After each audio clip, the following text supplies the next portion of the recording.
The scariest thing about war is watching your brother die.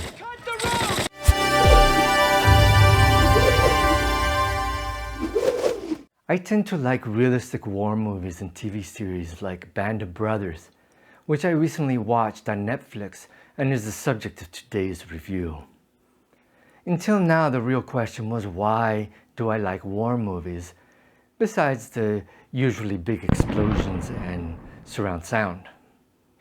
I was a pacifist, having followed Martin Luther King Jr.'s and Gandhi's examples almost religiously, not realizing that Gandhi advocated for active resistance, not passive peace. You don't think we're just going to walk out of India? Yes. In the end, you will walk out. Because 100,000 Englishmen simply cannot control 350 million Indians if those Indians refuse to cooperate.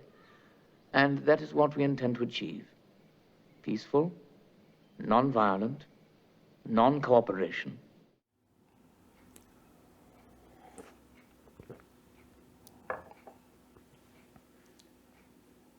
Except that my stepfather fought in the Vietnam War. He came back with endless stories, and endless for a reason. Listen here, PTSD is real and slowly decays the human mind with savage efficiency that breaks down the brain's neuronal network, sometimes leading to the person making unwise choices of risky behavior and violent acts, yelling and screaming and slamming the door. Close the damn door, this ain't no barn, were you raised on a barn? He saw his friends die, oh my god, he saw them die and heard stories of other friends dying right before their tour of duty ended. Like the story of how a friend died when his helicopter was shot down by the Viet Cong. Oh my god, he was to be married. How could he die? Why did he extend his tour of duty? Just get out now, out of this godforsaken place called Vietnam while you have the chance, damn it!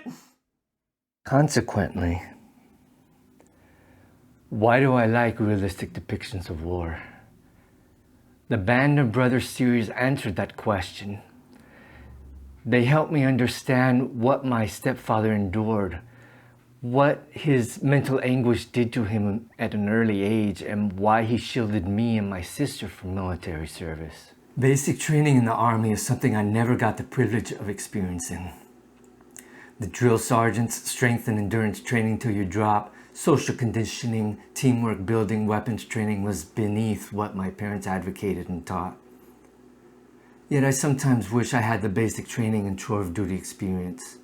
I think it would have hardened me at 20 years old instead of being hardened now at my age through sports. But back then, I might not have done very well with the physical requirements, like the ones in this next clip. Upon the rises, we fall upon the rest. We never land upon our feet, we always hit our ass. Two basic types of fighting positions. The first is a prepared position. The advantages of a prepared position are that it gives you cover and concealment. No! You want to kill him! Parry right, parry left, front, free cover. Then maneuver right in through these trees. At the same time, our second platoon in this particular case moves over here. He's then going to close with and kill or capture that German. There's a tension in those clips that seeps out of the actors' bodies. They sweat in a literal prognostic swamp of distress. The way you work together with each other without even thinking about it, just happens. I'm seeing it every day, more and more. Don't you think that's going to be on film? Don't you think what you do naturally right now, which is the right thing, is going to come across on film? Truth is in you, and the truth will come out of you through your eyes, through your actions, through your gestures, through your handling of weapons, through your wearing of the uniform, everything. The truth is there. Let it shine, boys. Let it shine. Make the world proud of Easy Company. He's right about that. They embody the premonition that will soon deluge their souls in what is the total, harmonic, cacophonous, concatenated terror that we know as war. You can see in their faces that they are excited yet apprehensive. Hopeful, yet uneasy. In terms of acting, there are really no standouts because all actors perform beautifully. Note how producers use the special effects and audio to make these scenes quite realistic.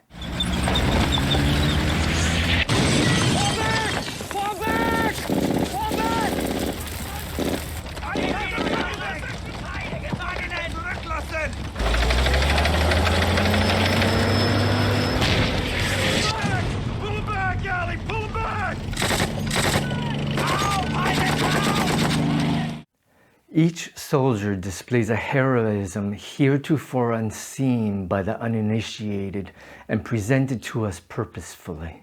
Based on the story of Easy Company, a U.S. parachute infantry regiment that fought in World War II, the series is written with some literary license to make it more dramatic.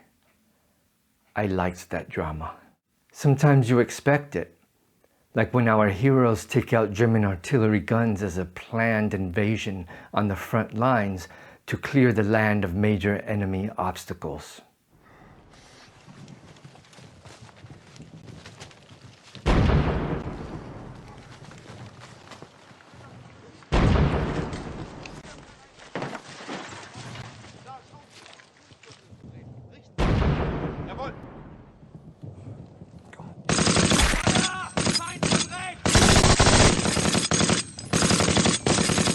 Other times the hell comes as a surprise.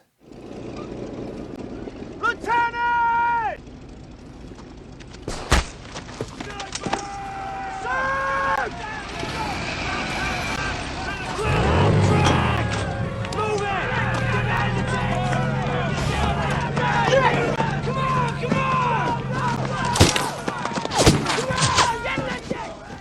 Whether expected or not, the violent clash ensues with twists and turns the actors could not have anticipated as they run and do things the director likely did not instruct. The main theme of the series is that of brotherhood, a sacred fellowship that can only germinate, expand, and thrive in the special circumstances that war creates, and which begins during basic training, itself a methodical course that first breaks apart the individual into his component parts and assembles him into the totality that is a regiment, a team, a group made up of hardened men who work together in a union as one living, breathing being. Like the single, ordinary cells that conform into the human body, so too the trained soldiers with muscles and learned instincts reacting to external horror in a postmodernist, integral organization. The scariest thing about war is watching your brother die. If I am inspired to write in this rather unique style perfected by Gabriel Garcia Marquez and Isabel Allende, I am thus obligated to acknowledge how much I liked this series. It made me appreciate what my late stepfather, John Miles, went through during the Vietnam War, and what other soldiers must have gone through to protect our relatively peaceful life in this country, the United States. I therefore give Band of Brothers a 10 for its engaging content, excellent script, and even better actors who take on their roles convincingly. I also like that each episode begins with a brief clip of an actual soldier from the parachute regiment. Seeing their real faces and hearing them tell their stories brings the series to life. Oh, and there's a spin-off series about the war against Japan during World War II called The Pacific. Like Band of Brothers, it first aired on HBO and is now available on Netflix as of the date of this recording. I rate that one a 10 as well. If you're looking for an engaging, intense series, I highly recommend Band of Brothers and its sequel, The Pacific. Thank you for watching. I'm Ramon, signing out.